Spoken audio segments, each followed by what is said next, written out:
Okay, so the next thing that we need to deal with is we need to figure out how to set up our header. And one of the things also really quickly that I want to mention is that in the last couple of demos, I was having problems with my FTP, and I want to make a point that I did upgrade to Dreamweaver 2018. So if you set this up earlier and you were having problems, let me show you one of the things that I did. I went up to Manage Sites, went to Canon Electric, and well, to my, whatever your site is going to be, go to servers, go to the server that you set up.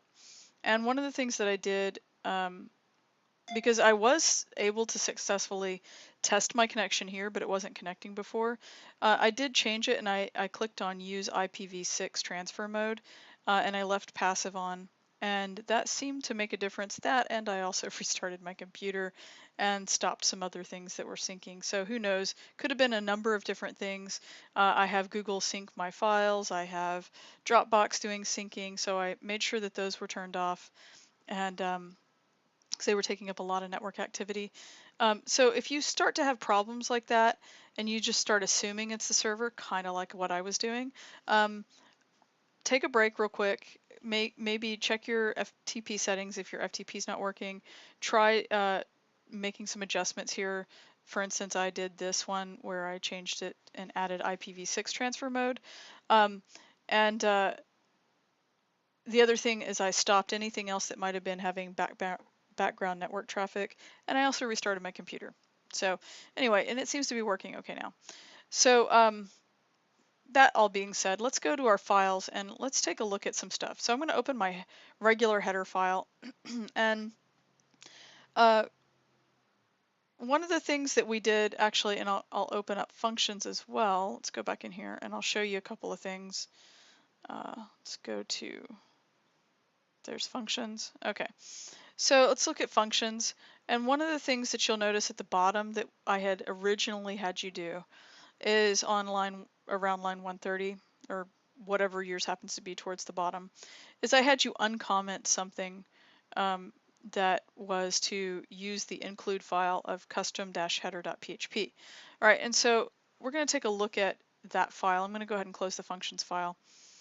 And right now, this is just the regular header. And one of the things that you'll notice in the regular header is that in the site branding area, we don't really have anything that is specifically calling for an image file. We just go straight into our H1 right here, and then we have our H2, which is our tagline section, where normally it would say just another WordPress site unless you changed it.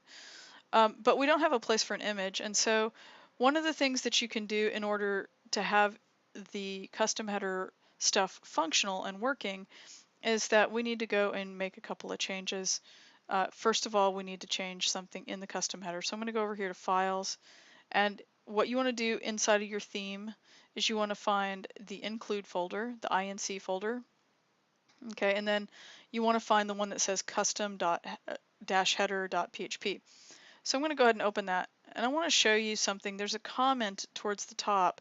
It says you can, add an optional custom header image and put it inside of header.php like this, and it gives you the commented out code that you can just copy and you can paste. So I'm going to copy that. All right, and this is going to help us activate that header feature where it'll let you add custom header images. But the thing is that right now, if you were to add a custom header image through your customizer in the back end of WordPress, it still wouldn't display it because we're not telling it in the header to display it yet. So I'm going to copy this commented out code, and basically what it's saying is if get header image function is true, right, then we're going to go ahead and create an anchor link that's a clickable anchor link that's going to use the home URL, which is basically the root level of your WordPress installation. So that's going to be the link, but inside of that link is going to be a clickable image that's going to get the PHP header image. All right, and then the width is going to get the attribute from get custom header width and then get custom header height. And so we're going to adjust those in just a second. And then that's the end of the anchor tag, and then that's the end of the if statement. So It's saying if there is a custom header image, then go ahead and print it.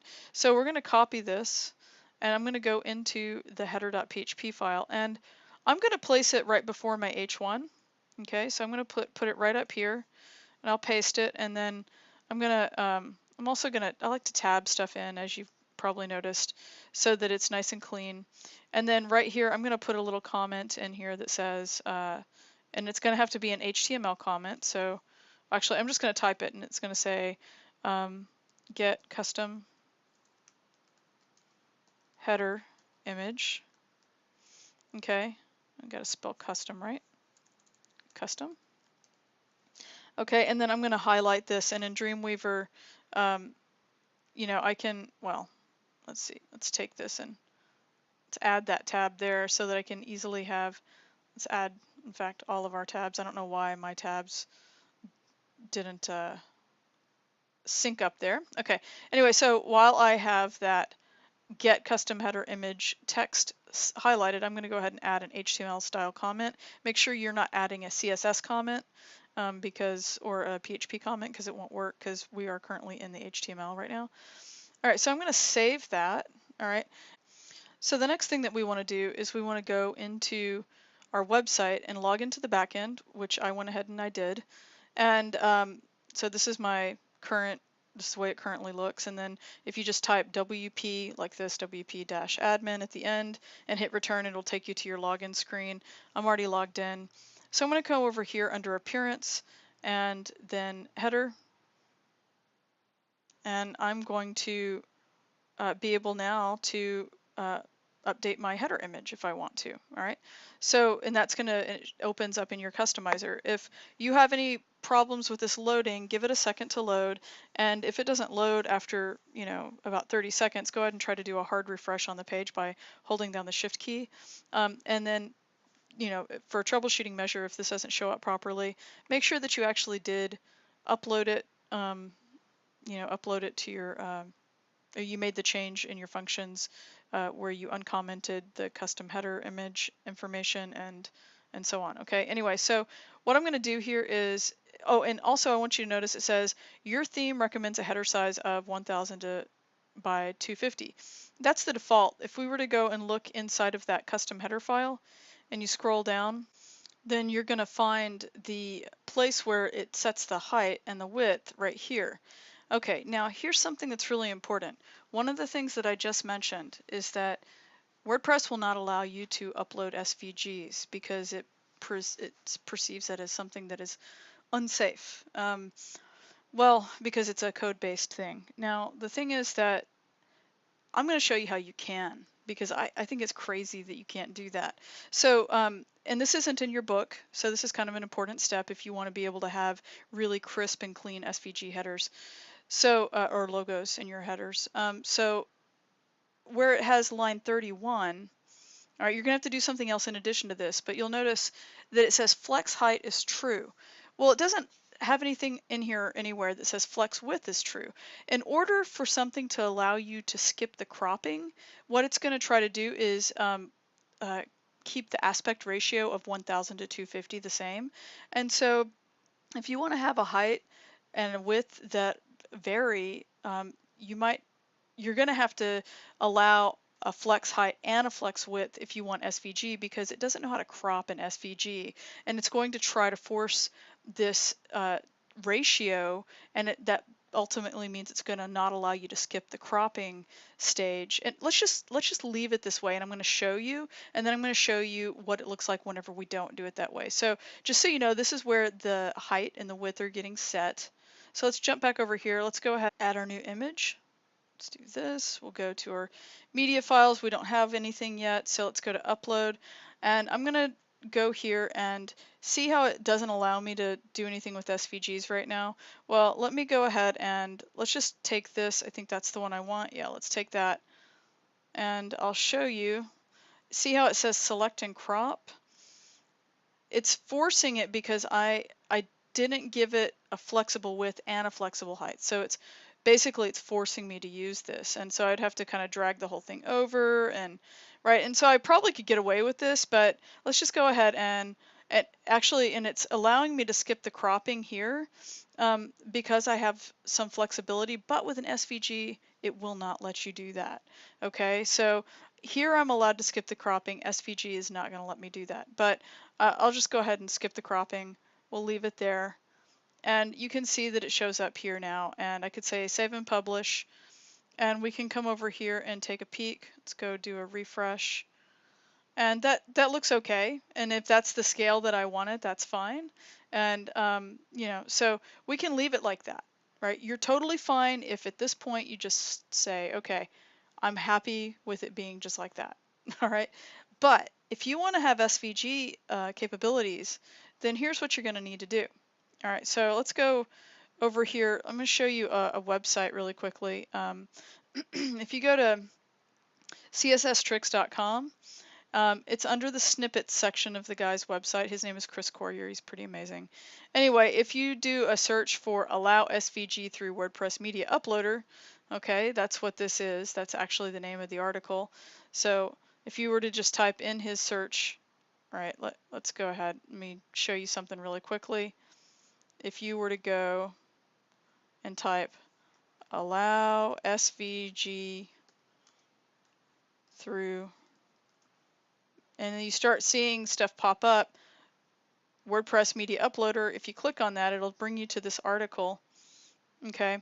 And down below, he tells you this little snippet of code that he allows you to use, and it's basically where you're adding SVG to the allowable MIME types. SVG XML to the allowable MIME types.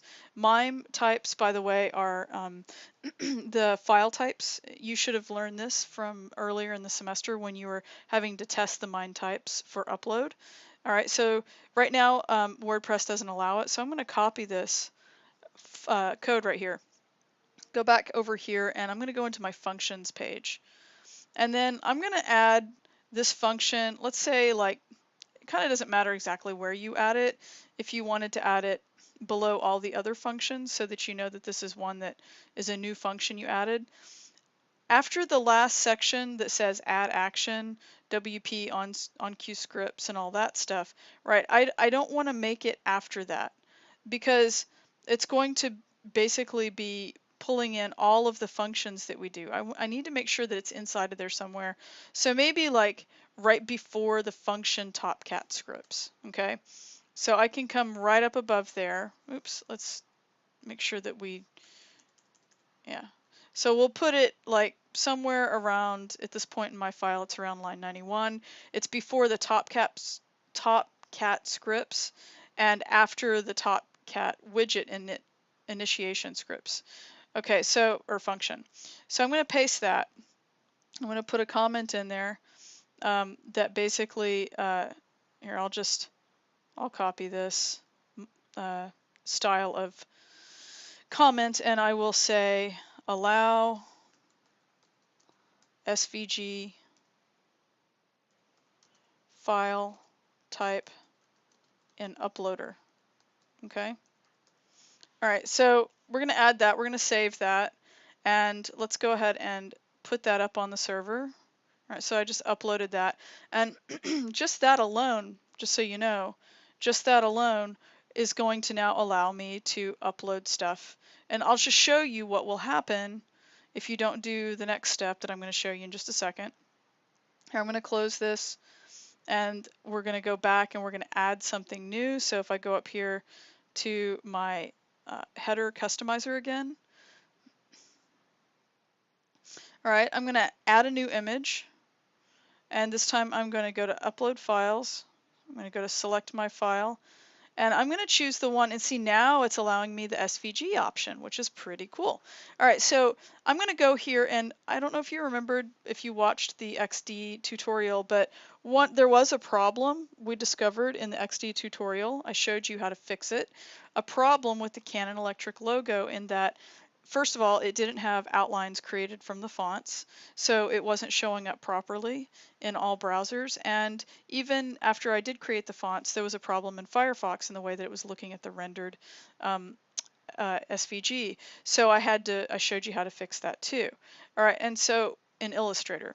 And I can go ahead and put this also available on the website for download if you wanted to use this. But anyway, this particular one, I'm gonna, where it says modified, that's the one I know is gonna look okay, or it should look okay in all the browsers. So I'll click open, and you see it did let me upload it.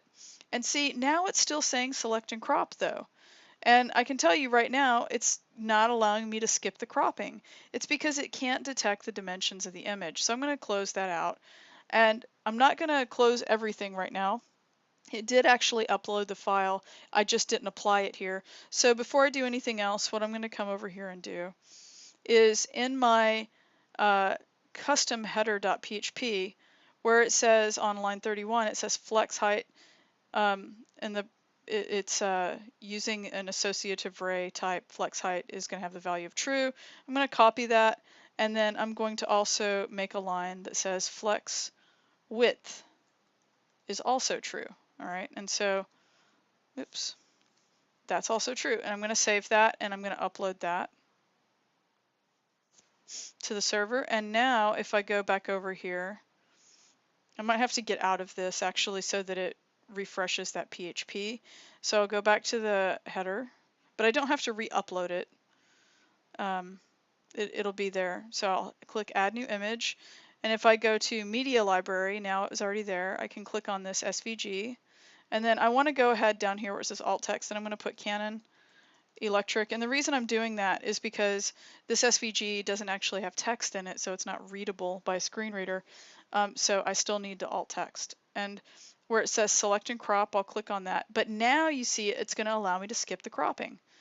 And so if I do that, it's going to go ahead and it puts in the full SVG for me, which is pretty cool. If I click save and publish, and then I come over here, I can test it. I'll do a refresh, and it should load that SVG up for me.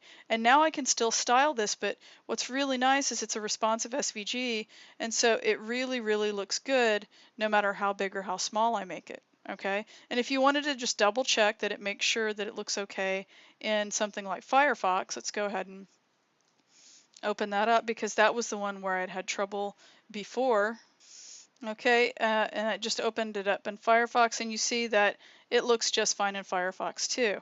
And you could test it in all your different browsers.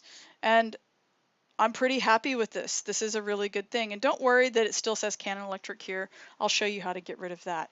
But this is how you can take care of getting your files set up in such a way that you can, tell it that it has a limited aspect ratio and a limited scope by putting these values in here, by changing the flex width and flex height, and then also in functions by adding, if you want SVG capabilities, by adding this piece that was from Chris Coyer over at csstricks.com to allow the SVG MIME type.